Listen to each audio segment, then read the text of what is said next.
태안 화력 폐쇄를 앞두고 지역 붕괴를 우려하는 목소리가 최고조에 달했습니다. 주민들이 직접 대책위원회를 결성하고 거리로 나와 대책 마련을 촉구했습니다. 청양 지천댐 건설 계획을 두고 지역사회의 갈등이 깊어지고 있습니다. 과거 댐 건설이 3차례나 무산됐던 이유가 뭔지, 이번 댐 건설 추진 과정의 쟁점은 뭔지 살펴봤습니다. 충남교육청과 충남경찰청이 딥페이크 성범죄에 강력히 대응하기로 했습니다. 예방교육과 피해 지원을 강화할 계획입니다. 홍성군이 신청사 건립을 위한 첫 삽을 떴습니다. 지하 1층, 지상 7층 규모로 오는 2027년 상반기에 준공될 예정입니다.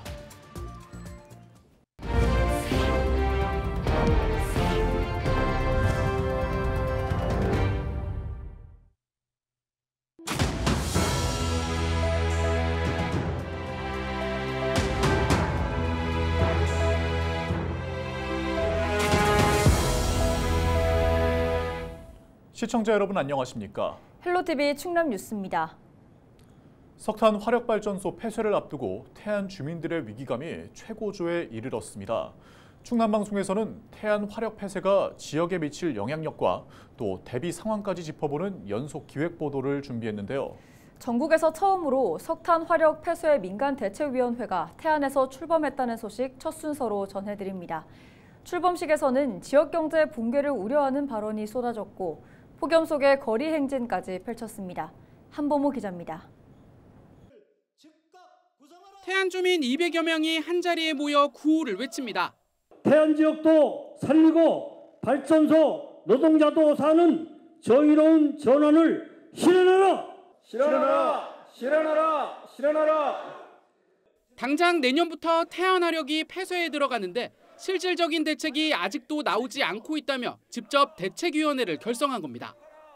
발전소 폐쇄에 대응하기 위해 충남도와 발전 3사가 협의회를 구성했지만 정작 당사자인 하청 노동자와 주민들은 배제됐다는 분노가 터져나왔습니다. 정부, 충청남도, 지역 정치권, 한국 서부발전주의 대책을 기다리다가는 지역사회 소멸을 넘어 붕괴된다는 위기의식은 점점 최고조로 다다르고 있다. 우리 걱정이 계속해서 중앙정부에 전달되곤 했습니다만 그 자체가 이루어지질 않고 현재에 이르기까지 아무런 조치가 되지 않습니다. 태안 전체 산업에서 발전 분야가 차지하는 비중은 40%. 이런 가운데 내년 태안화력 1, 2호기를 시작으로 오는 2032년까지 6기가 차례로 사라질 예정입니다. 발전소 직원과 가족 등 3천여 명이 태안을 떠나고 약 11조 원 규모의 경제 손실이 예상됩니다. 발전소 운영이 종료됨에 따라 예상되는 경제적 충격과 사회적 변화는 우리는 반드시 함께 해결해 나가야 할 중요한 과제입니다. 폐쇄 이후 태안의 발전 방향을 모색하기 위한 여러 대책을 마련하고자 합니다. 화력 발전을 대체할 LNG 발전소는 아직 미정인 한 기를 제외하곤 모두 태안이 아닌 다른 지역에 건설될 전망. 태안 지역 상황이 유독 심각한 이유입니다. 태안 주민들도 우리도 이런 것들을 제안하고 싶어. 풍력 발전소를 더 많이 만들었으면 좋겠어. 혹은 태안강 발전소는 난개발되지 않게 이런 식으로 했으면 좋겠어라고 하는 의견들이 더 적극적으로 나와야 되겠죠. 출범식 이후 주민들과 발전소 노동자들은 거리에서도 목소리를 높였습니다. LNG 발전소 유치와 정의로운 지원센터 태안군 직영 설치, 석탄화력 폐지 지역 지원을 위한 특별법 제정 등 모두 15가지를 촉구했습니다. 요구안을 서부발전에 전달한 대책위는 앞으로 정부와 지자체, 기업을 상대로 지역 소멸 대책 촉구 활동을 본격화할 계획입니다. 헬로티비 뉴스 한보호입니다.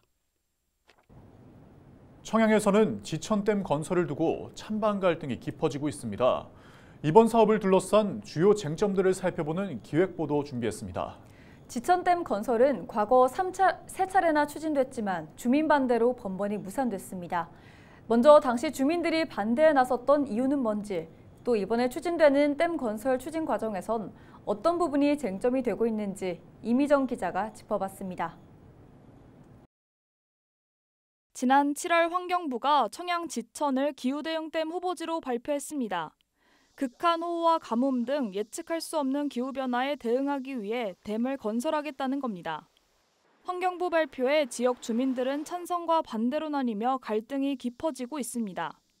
그런데 이 지천댐 건설 계획, 이번이 처음은 아닙니다. 정부가 물 부족 문제를 해결하기 위해 1991년부터 3차례나 댐 건설을 추진했는데 주민 반대에 막혀 번번이 무산됐습니다.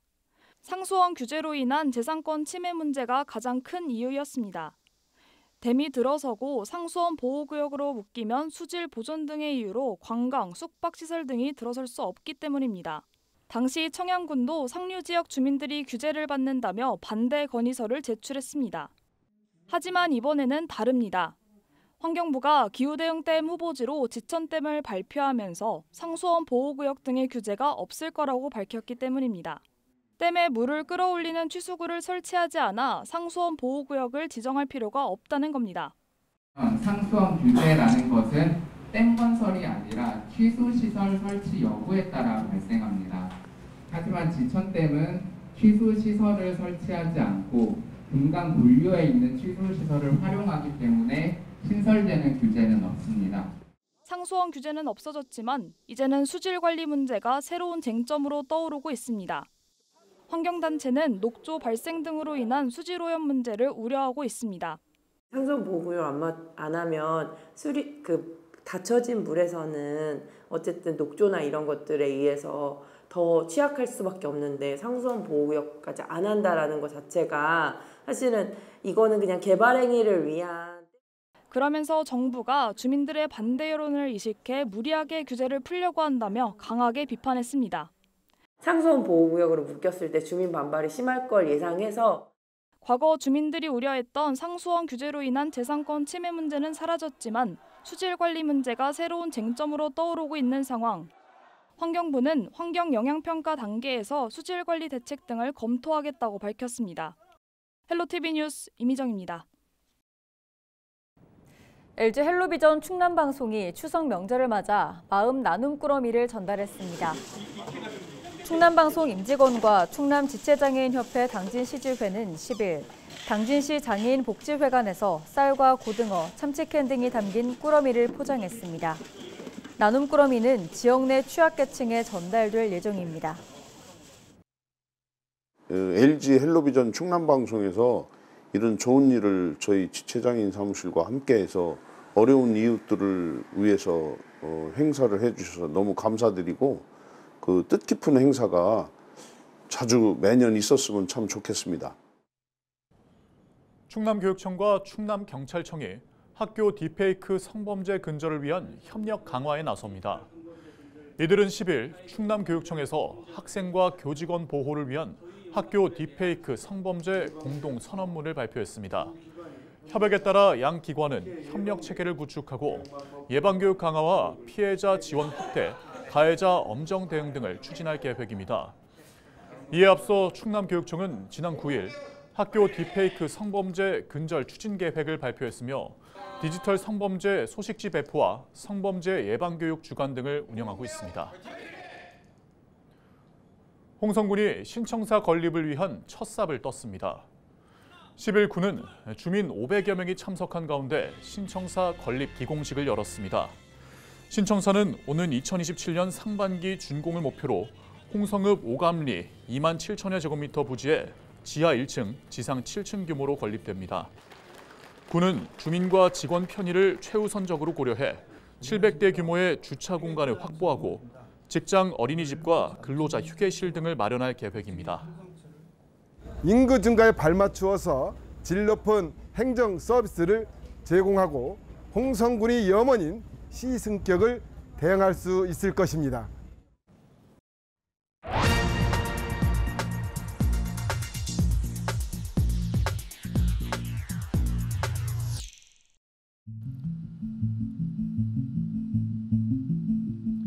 국민이 내는 피 같은 세금을 함부로 쓰는 지자체가 너무 많습니다. 책상머리에서만 사업을 계획하다 보니 아무런 효과도 거두지 못하는 정책도 부지기수입니다. 지금 보시는 이 화면은 목포 외달도의 바다자연정원인데요. 공원 바닥에 빗물이 고여 있고 나무는 앙상한 가지만 남은 채 말라 죽었습니다. 조성된 지 1년밖에 안 되는 공원입니다. 엉터리 배수 시설이 원인으로 지목됩니다. 이 공원을 만드는데 25억 원을 쏟아붓습니다. 어촌마을 정주 여건을 개선하기 위한 어촌 뉴딜 300 사업 예산입니다. 다른 지역 살펴볼까요?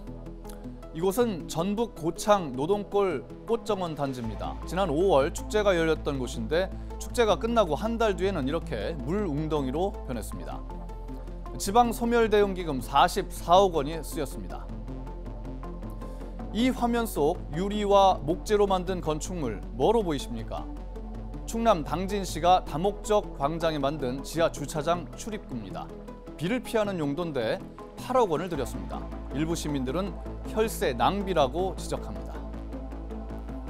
경북 의령군은 관광객을 유치하겠다며 2달 전부터 관광 택시 사업을 시작했습니다. 요금은 3시간 기준 6만 원으로 책정하고 절반은 의령군이 부담하기로 했습니다.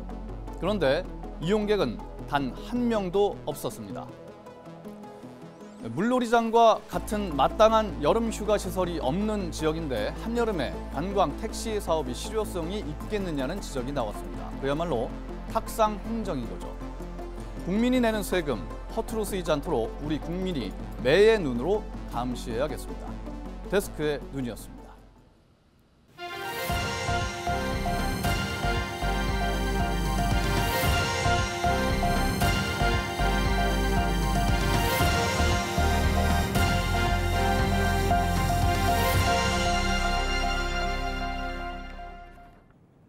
서산시가 충남도와 함께 세계 5대 갯벌인 가로림만 갯벌의 세계 자연유산 등재를 추진합니다. 지난 2021년 서천과 고창, 신안과 보성, 순천 갯벌은 한국의 갯벌이라는 이름으로 세계 자연유산에 등재됐습니다.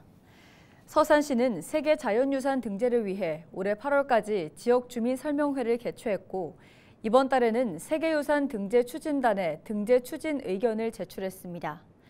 내년에는 국가유산청에서 세계유산위원회에 가로림만의 갯벌 등재 최종 신청서를 제출할 예정이며 2026년 최종 심의를 통해 등재 여부를 확정받게 됩니다.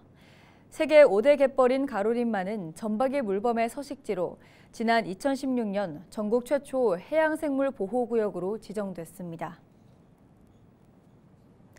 서산시가 현대대죽 2 일반산업단지 실시 계획이 충남도로부터 최종 승인됐다고 10일 밝혔습니다. 이에 따라 HD 현대오일뱅크는 오는 2030년까지 2,800억 원을 투입해 대산읍 대중리 일원에 68만 제곱미터 규모의 산업단지를 조성할 계획입니다. 서산시는 산업단지가 조성되면 5조 4천억 원의 생산 유발 효과와 13,000여 명의 고용 유발 효과가 있을 것으로 기대하고 있습니다. 당진시가 전기차 화재에 신속히 대응하기 위해 충전시설이 설치된 공동주택 42곳에 질식 소화포를 무상으로 배포합니다. 질식 소화포는 불연성 재질의 대형 천으로 전기차 화재 발생 초기에 차량을 덮어 불길과 유독가스 확산을 막을 수 있습니다. 시는 지하주차장 방화벽 설치 등은 막대한 비용이 소요되고 인허가 문제가 있는 만큼 중장기 방안으로 추진을 검토할 계획이라고 밝혔습니다. 충남도가 추석 연휴 기간 24시간 응급진료체계를 가동합니다. 도는 추석 전후 2주를 응급 대응 주간으로 정하고 각 시군에 응급진료 상황실을 설치해 의료기관 정상 진료 여부 등을 점검합니다. 또 응급의료기관 지정병원 16곳과 응급실 운영병원 5곳에 응급진료체계를 유지하도록 할 방침입니다. 아울러 응급실 과밀화 해소를 위해 당직 병의원과 약국을 지정해 운영하고 보건소도 자체 진료를 실시한다고 밝혔습니다. 충남경찰청이 추석 연휴를 맞아 오는 18일까지 특별 치안 활동에 나섭니다.